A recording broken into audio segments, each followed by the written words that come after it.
지난주에 여러분들이 전도지를 하나씩 들고 갔는데 그 일상에서 한번 시도를 해보셨는지 모르겠어요. 뭐 아무 말 안 하고 그냥 석 줘도 돼요. 친한 사람한테는. 굳이 말하려면 읽어봐 하고 줘도 되고요. 그게 뭐 작은 관심 또 애정을 표현하는 방법이 되기도 하니까 그렇게 생각보다 여러분 싫어하지 않습니다.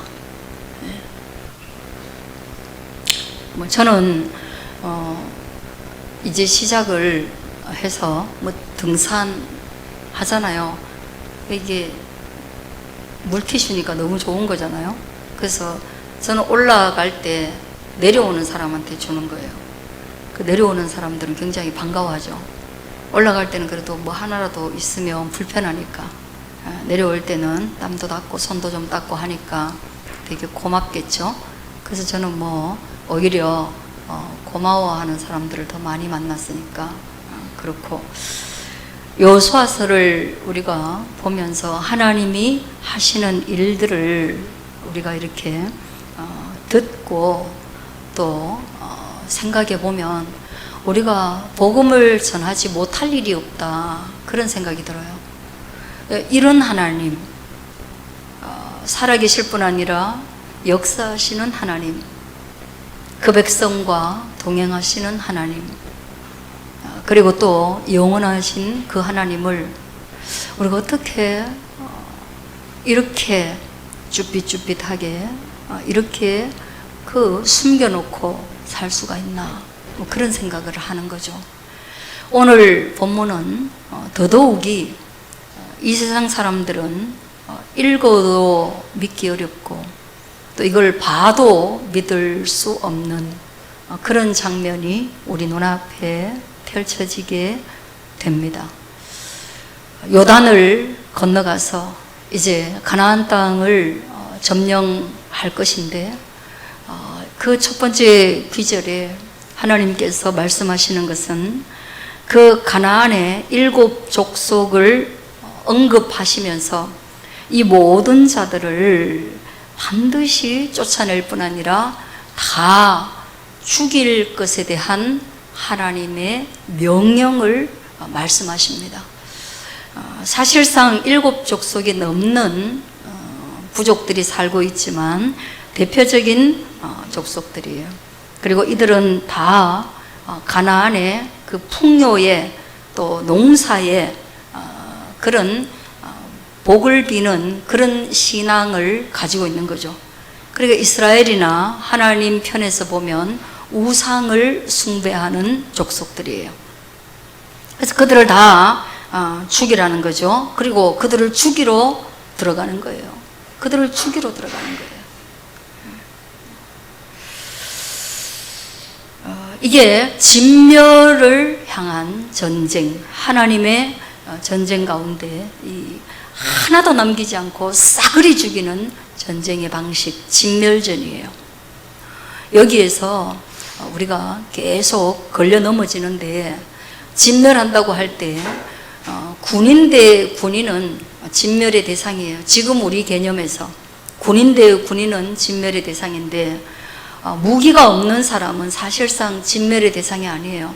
전쟁 가운데도 인권이 있어서 무기가 없는 민간인을 죽이는 그것은 학살에 해당하는 것이에요. 전투가 아니에요. 학살에 해당하는 것이고, 그 민간인 가운데 특별히 어린아이까지도 다 죽여야 된다면 그 전쟁의 참상은 정말 킬링필드 같은 그런 잔혹한 독재 지도자들이나 하는, 그래서 오고 오는 세대에 계속해서 역사적으로 비판받는 그런 지도자들이거든요. 하나님이 그렇게 하셨다는 거예요. 근데 우리는 그 하나님의 전쟁에 대해서 이 여호수아를 통하여서 이스라엘 백성을 전체를 이끌고 가나안에 들어가는 하나님의 의도에 대해서 알아야만 이 진멸전에 대한 머리의 이해와 더불어서 믿음이 생겨나게 되는 겁니다. 그럼 이거는 그냥 일반 땅 따먹기 전쟁이 아니라 그랬어요. 이거는 믿음의 전쟁이에요. 이스라엘 백성과 애굽이 싸웠던 것도 다 10가지 재앙이 다 신들을 향한 전쟁이었던 것처럼 가나안의 신들도 하나님의 유일신 앞에서 진멸당하는, 완전히 멸하는 그런 영적 전쟁, 그러니까 종교전쟁이라는 얘기예요. 그리고 이 종교전쟁에서 하나라도 그 씨를 남겨두고 나면 누룩과 같이 다시금 퍼져서 이스라엘의 거룩을 훼손하기 때문에, 한 인간으로 보는 것이 아니라 그 우상 숭배하는 죄인의 속성, 그래서 하나님을 거역하게 하고 하나님을 불신하게 하고, 그래서 이 땅의 창조주를 거부하게 하는, 그래서 다른 신들을 섬기게 하는 그런 결과를 가지고 오기 때문에 진멸전이, 성경에는 진멸전으로 표현이 되고 있는 거예요. 여러분, 하나님이 이 이방 백성 죽이는 것을 우리처럼 고민을 하겠어요? 인권을 생각하면서, 학살이라는 단어를 생각하면서 하나님이 이 전쟁에서 인권을 우리처럼 생각하지 않습니다. 하나님은 자기의 형상을 닮은 자기의 사람인 아담도 하나님의 거룩을 훼손하고 불순종했을 때 생명을 앗아가버린 분이에요. 우리에게 영원한 생명을 주셨지만 그 영원한 생명을 거두어 가신 분이에요. 그 생명을 거두어 가셨을 뿐 아니라 그 생명을 유지할 수 있는 에덴이라는 복된 땅을 우리가 더 이상은 누리지 못하도록 낙원의 문을 지키고 잃어버리게 만드신 분이에요. 그게 하나님이세요. 바벨탑을 쌓아서 하나님보다 더 높아지려고 하는 인간의 교만을 겨냥하셔서 언어를 흩으심으로 인류를 흩어지게 만드신 분이 하나님이세요. 하나님에 대해 관심을 잃어버리고 오직 죄에 몰입하는, 일상에 몰입하는 삶을 사는 노아 시대의 사람들을 하나님이 홍수를 통해서 8사람을 빼고는 다 죽인 분이 하나님이세요. 그들은 뺏어야 할 땅도 없었고 가나안이라서 뭐 적대적 관계도 아니란 말이에요.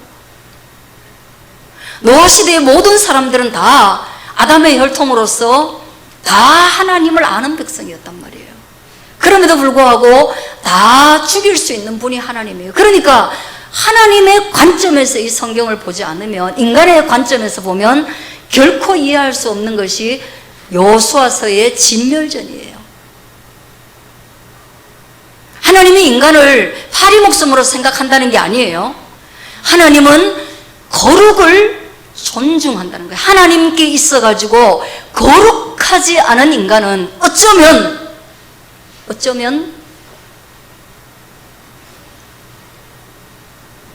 들의 짐승이나 산의 초목보다 못할지도 몰라요. 왜? 들의 짐승은 하나님의 창조의 논리를 따라가고 있고 산의 초목들도 하나님의 창조의 논리를 따라가고 있는데 오직 인간만이 하나님을 거역하고 하나님을 반역하여서 하나님 반대로 가고 있으니까 그런 사람은 하나님 앞에서는 어쩌면 더 못한 존재인지도 몰라요. 그래서 이 여호수아서를 볼 때 여러분들이 하나님의 관점에서, 하나님의 거룩의 관점에서, 하나님의 성품의 관점에서, 그 관점에서 볼 때에 7 족속뿐 아니라 어린 아이까지도 다 진멸의 대상이라는 것을 받아들여질 수 있기를 바라요. 그런 하나님이 이 땅에 죄의 결과로 수많은 위기와 어려움을 허락하시는 거예요. 그런 하나님이 전쟁을 허락하시는 거예요. 하나님이 살아계시다면 왜 전쟁이 일어나냐? 그런 관점에서 여러분 해석하셔야 돼요. 하나님이 살아계시다면 왜 장애인이 태어나냐? 그런 관점에서 여러분 보셔야 돼요. 이 땅의 부패한, 그래서 하나님의 거룩을 필요로 하는, 하나님의 구원을 절실히 필요로 하는 그런 관점이 아니면 해석이 안 되는 거예요. 하나님이 살아계시다면 왜 고난이 오냐? 왜 북한 땅이 저러냐? 해석이 안 돼요. 그러나 여호수아서를 해석할 수 있다면 그 모든 것들이 해석할 수 있고 또 우리에게 주어지는 고난도 해석이 되는 거예요.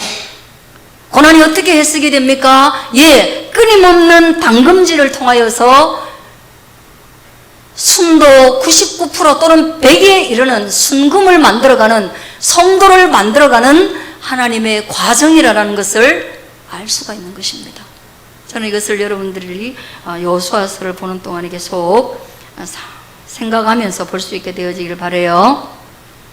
자, 11절에 보면 보라, 온 땅에 주의 언약궤가 너희 앞에서 요단을 건너 가나니. 하나님의 언약궤가 요단을 건너갈 때 가장 앞서서 건너가고 있어요.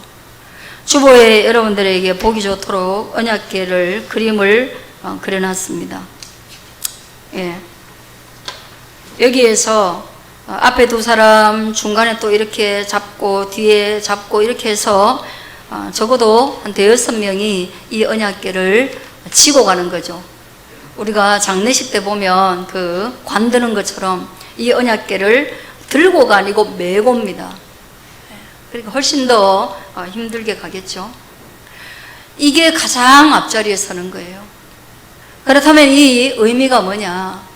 여러분, 모든 것들은 하나님이 하시는 모든 일의 근원에는 하나님의 약속이 있다는 것을 여러분들이 믿으셔야 돼요. 하나님이 가나안 땅을 주시기로 하신 거, 사람의 손을 통하여서가 아니라 하나님의 약속을 통해서 주시기로 하신 거. 그래서 그 약속의 가장 핵심적인 표식이 되는 언약궤가 요단을 건널 때 가장 앞자리에 서는 거. 그 언약궤를 멜 수 있는 제사장들이 이것을 메고 가는 거. 그것이에요. 그래서 약속하지 않은 것들은 우리에게 이루어져 가지 않습니다. 성경은 구약과 신약, 옛 언약과 옛 약속과 새로운 약속에 근거하는 거예요. 그리고 하나하나 차곡차곡 그 약속들이 이루어진 것을 구약에 기록해 놓았고, 신약도 이제는 우리 관점에서 보면 다 이루어진 것이고, 요한계시록의 말씀이 아직도 이루어지지 않은 하나의 말씀으로 우리에게 남아있는 것입니다. 그래서 약속한 것들만 이루어져 가는 거예요. 그러니까 그 약속을 근거해서 우리는 이 땅을, 우리 인생을 살아가는 거예요. 하나님이 약속이 없는 것에서, 하나님이 한 번도 약속하지 않은 부분에 서가지고 하나님 이거 좀 해주세요, 그러면 그게 이루어지지가 않는다는 거예요. 하나님의 언약을 근거해서 기도할 수 있고 찬양할 수 있고 삶의 방향을 결정할 수 있어야 된다는 거예요. 여러분, 이번 주에는 제가 사무엘 상하를 읽고 묵상을 했는데, 거기에 이런 약속이 나와요. 다윗이 하나님 앞에서 자기 왕궁을 짓고 난 뒤에 너무 마음에 걸려요. 하나님의 언약궤는 텐트 안에 있는데 나는 너무 좋은 왕궁에 거하는 것이 그렇다. 그래서 내가 하나님의 성전을 지어드리고 싶다. 그렇게 나단 선지자와 의논하는 가운데에 나단 선지자가 하나님의 말씀을 전합니다.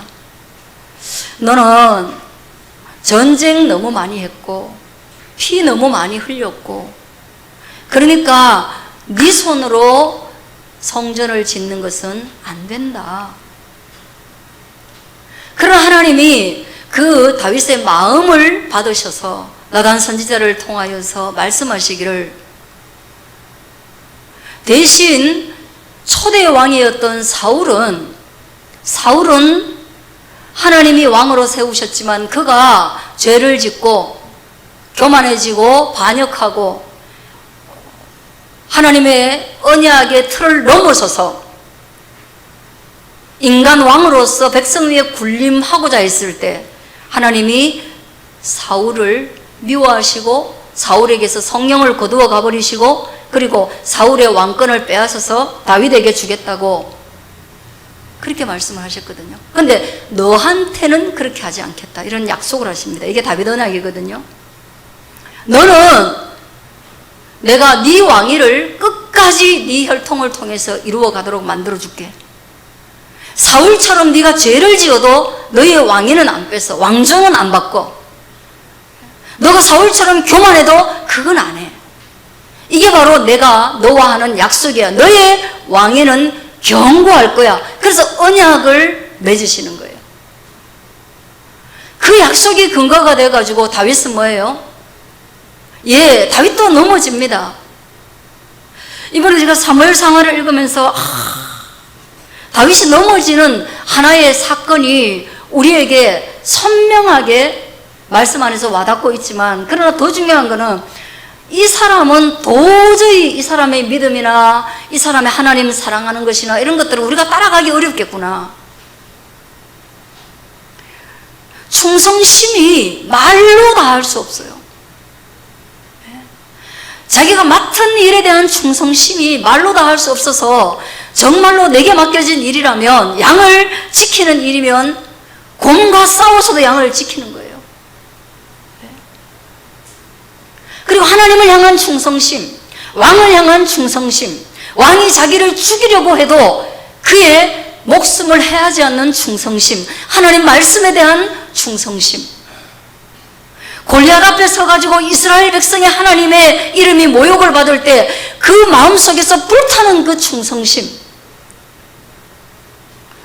그런 따라갈 수가 없는 거예요. 따라갈 수가. 너무너무 충성스러운 거예요. 그런 사람이 어디 있겠어요? 그게 하루 이틀이 아니에요. 그게 거의 전생에 거쳐서 나타나는 거예요. 그리고 그의 자비심. 여러분, 충성심이 강한 사람은 자비가 없을 것 같잖아요. 그건 너무너무 자비로운 거예요.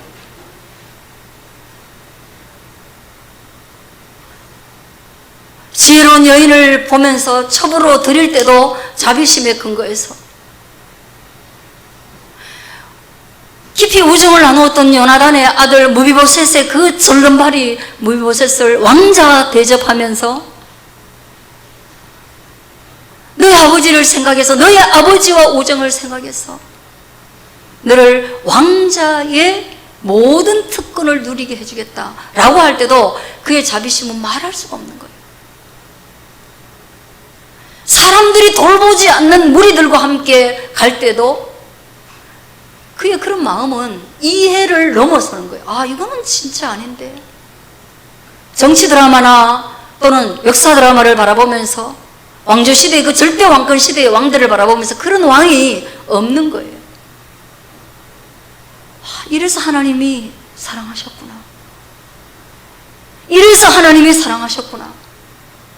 하나님의 언약궤를 바라보면서 그 하나님의 언약궤가 예루살렘에 도착했을 때 너무너무 좋아서, 믿음에 관한, 하나님에 관한 사건이 그에게 일어났을 때 그게 너무 좋아가지고 춤추며 바지가 흘러내리는 것도 감수하고 그렇게 춤을 추던 그 믿음의 마음을, 그걸 누가 다, 오늘날 누가 다 따라갈 수 있겠냐고요. 그 사랑하는 마음에 성전도 지어드리고 싶은데 하나님이 거절하시면서 그 마음을 받으시고 그와 언약을 맺으시는데, 절대로 네가 어떤 일을, 잘못을 저질러도 네 왕조는 바뀌지 않을 거야. 왕권은 영원할 거야. 그래서 다윗이 간음도 했고 참 원하지 않는 살인도 했고, 그걸 숨기기 위해서 온갖 애를 다 쓰고, 승리할 수 있는 전쟁에서 패전하기도 하고,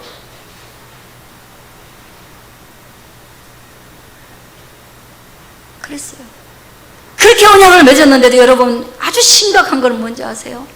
하나님이 얼마나 걸어가신 분인가 하면, 하나님이 그렇게 언약하시고 그렇게 사랑하시고 그렇게 기뻐하셨던 다윗에게도 수많은 그 모든 범죄에 대해서 그가 뼈저리게 다 회개할 수 있도록 삶으로 회개하게, 침상이 눈물에 뜨도록 그 입술의 회개는 당연한 것이고요. 당연한 것입니다. 그래서 그가 간음을 했기 때문에, 너는 몰래 숨어서 간음했지, 너의 자식들과 너의 아내들은 백주 대낮에 강간당할 거야. 예, 그런 일이 있었습니다. 너는 우리 아들을 죽일 때 몰래 죽였지? 아니, 너네 집안에 피바람이 멈추지 않을 거야. 그래서 뭐예요? 자식들이 막 죽어나가잖아요. 반역을 일으켜서 죽여나가고 충성된 신하들에게서 죽임을 당하고 막 죽어나가잖아요.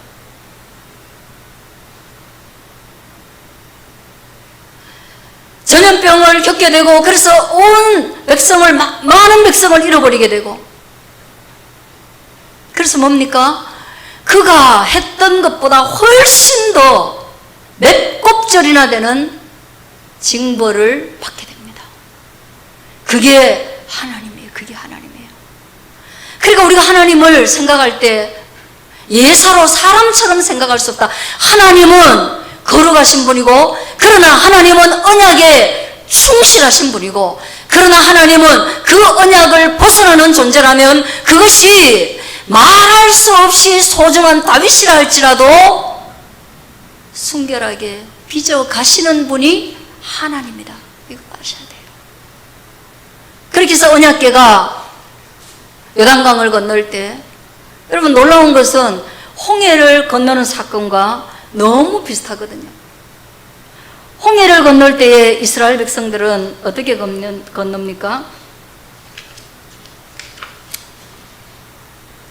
큰 동풍이 밤새도록 바닷물을 물러가게 하시니 물이 갈라져 바다가 마른 땅이 된지라. 출애굽기 14장에 보면 그래요. 동풍이 밤새도록 바닷물을 물러가게 하는, 그러니까 바람이 물을, 우리가 아주 센 바람은 작은 물 이렇게 해놔놓으면 막 물이 막 흘러가잖아요. 그죠? 뭐 드라이기 켜도 물이 막 움직이는 게 보이거든요. 근데 그 바닷물을 그렇게 하셨다라는 것은, 예, 사람도 날아갈 정도의 동풍이었다고 볼 수 있겠죠. 그렇게 해가지고 바닷물을 한 부분을 다 말리셨어요. 왜? 예, 그 많은 인구가 지나가기 위해서는 그냥 요만큼 길을 내서는 되지가 않는 거예요. 그 피난해야 되는 그 수많은 물건, 그 다음에 수레, 그 다음에 사람 다 지나가야 되거든요.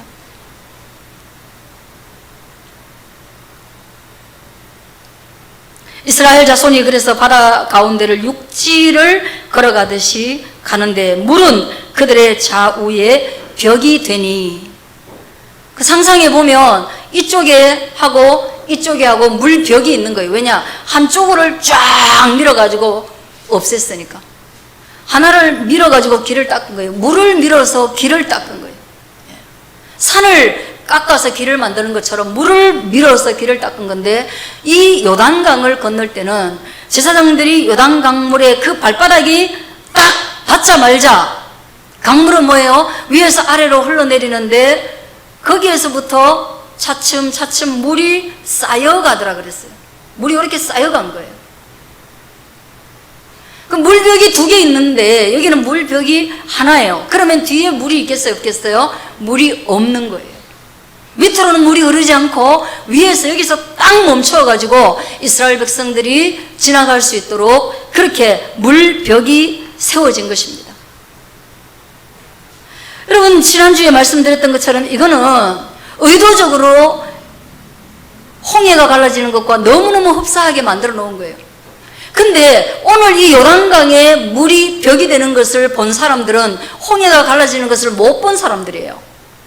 왜냐하면 그때는 모세가 지도자였고, 그때는 애굽에서 탈출하는 사람들이 성인이었고, 그래서 모세와 협업하던 사람들은 다 뭐예요? 광야 40년을 지나고 요단강을 오늘 건너는 거거든요. 그래서 그 40년 동안에 그때 그 모든 기억을 가지고 있던 사람들은 그 강야에서 다 엎드러져 죽음을 맞이하고, 오늘 새로운 지도자 여호수아를 만난 사람들은 그 경험이 있는 사람이 몇 안 남았고, 그 다음 세대들과 같이 물벽을 보게 되는 것입니다. 그래서 이거는 뭐예요? 모세의 지도력이 여호수아에게 있다라는 것을 가르쳐 주는 것입니다. 믿으시길 바라요. 홍해를 가르신 분이 여전히 요단강도 가르신다는 것. 그때 능력을 베풀어 주셨던 하나님이, 애굽을 이기게 하셨던 하나님이 이 가나안의 7 족속을 능히 이기게 하시는 능력 있는 하나님이라는 것을 보여주시는 것입니다. 그리고 더 나아가서 언약은 역사성을 가지고 한 번 하고 끝나는 것이 아니라 또 다음 세대에 일어나고 그 다음 세대에 일어나고 역사가 반복되어져서 하나님의 역사가 일어난다는 것을 알려주는 것이에요. 그리고 이제 모세를 통하여서 모세를 따르며 하나님의 백성으로 존재했던 사람들이 여호수아를 따르며 하나님의 백성으로 존재해서 가야 한다. 이걸 알려주는 거예요. 그래서 기억나게 하는 거예요. 아, 이거 그때 있었던 일인데, 아, 이거 그때 있었던 일인데, 그런 거예요. 그래서 하나님의 말씀은 늘 기억하는 거예요. 추억하는 거예요. 애굽에서 종되었던 너희를 구원하신 하나님을 기억해라. 요단강을 건너게 하신 하나님을 기억해라. 오늘 우리도 마찬가지인 거예요. 우리의 삶의 요단강 같은 거, 건널 수 없는 강, 헤쳐나갈 수 없는 인생의 길에 섰을 때 가장 먼저 서야 될 것이 누구냐? 하나님의 언약, 하나님의 말씀, 하나님의 은혜, 하나님이 나와 함께 하셨던 그날을 추억하고 믿음의 발을 내딛어야 거기에 역사가 일어나는 것이지, 믿음의 발길이 아닌, 언약의 발길이 아닌, 은혜의 발길이 아닌 다른 것을 통해서는 요단강물이 멈추는 일이 없다. 우리 믿음의 사람들의 인생의 길이 열리는 건 없는 거예요. 그래서 우리에게 가장 중요한 것은 언약과 믿음의 그 첫 걸음인 것입니다. 할렐루야. 믿음의 걸음이에요. 믿음의 걸음.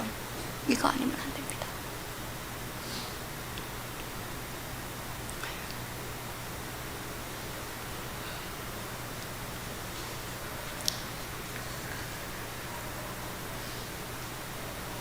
자,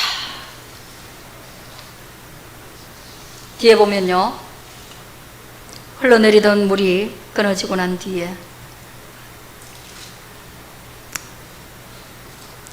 백성이 요단을 건너고 제사장들 언약궤를 메고 백성 앞에 나아가고, 그리고 마지막 절에 요단이 곡식 거두는 시기에는 항상 언덕에 넘치더라. 이 말을 의도적으로 기록했어요. 우리가 하나님의 은혜를 경험하고 하나님의 기적을 경험하고 나면, 아, 이게 진짜 하나님이 하신 게 맞나? 내가 기도를 했는데 믿음의 발길을 내밀었는데 그 일이 정말 하나님이 하신 게 맞나? 아, 그냥 우연히 되었나? 내가 애를 쓴 거는 맞지만, 하나님께 기도한 것은 맞지만, 이게 진짜 하나님의 일이야? 그 말 못하게 하려고 뭐예요? 이 물이 찰랑찰랑 흐르는 또랑물이 아니고, 사막에 있는 또랑물이 아니고, 강 중에 길목이 좁아가지고 그냥 건널 수 있는 그런 강물이 아니고, 누가 봐도 언덕에 넘쳐나는, 그래서 사람들이 건널 수 없는, 이 무리가 건널 수 없는 그 길을 하나님의 언약과 믿음의 발걸음이 화합하여서 물이 마르게 되고 건너게 했다. 이거는 명백하게 하나님이 하신 일이다라는 것을 우리에게 알려주는 것입니다. 믿으시길 바랍니다. 여러분, 기도한 일은 하나님이 하셨다라고 여러분 믿으세요. 그러면 믿음이 성장합니다. 하나님이 은혜를 주셨는데도 불구하고, 기도를 했음에도 불구하고 맨날 긴가민가, 맨날 긴가민가예요. 내가 봐도 하나님이 은혜를 주셨는데, 같이 교회 생활하면서 신앙생활하면서, 아, 내가 봐도 하나님이 은혜를 주셔서 잘 되는 것 같은데, 자기만 맨날 자기 실력이나 자기 사람의 도움이나 스펙이나 이런 걸 자꾸 했다고 착각하는 사람들이 있는데, 아니요, 여러분 언약에 근거해서, 말씀에 근거해서 믿음의 발을 딛었다면 그것이 하나님이 행하신 일이라는 것을 믿고 담대하게 나아갈 수 있게 되어지길 바랍니다. 그리고 하나님께 영광 돌리시길 바랍니다. 예, 사람들에게 가가지고 고맙다고 인사하고, 아이고 이건 내가 헷갈려 이래가지고 다음번에 또 딴짓 하지 말고, 예, 그것을 확신 삼아서, 간증 삼아서 다시금 하나님께 영광 돌리며 다시 그 믿음의 성장된 모습을 다시금 하나님께 보여줄 수 있는 저와 여러분 되기를 주의 이름으로 축원드립니다. 기도하겠습니다.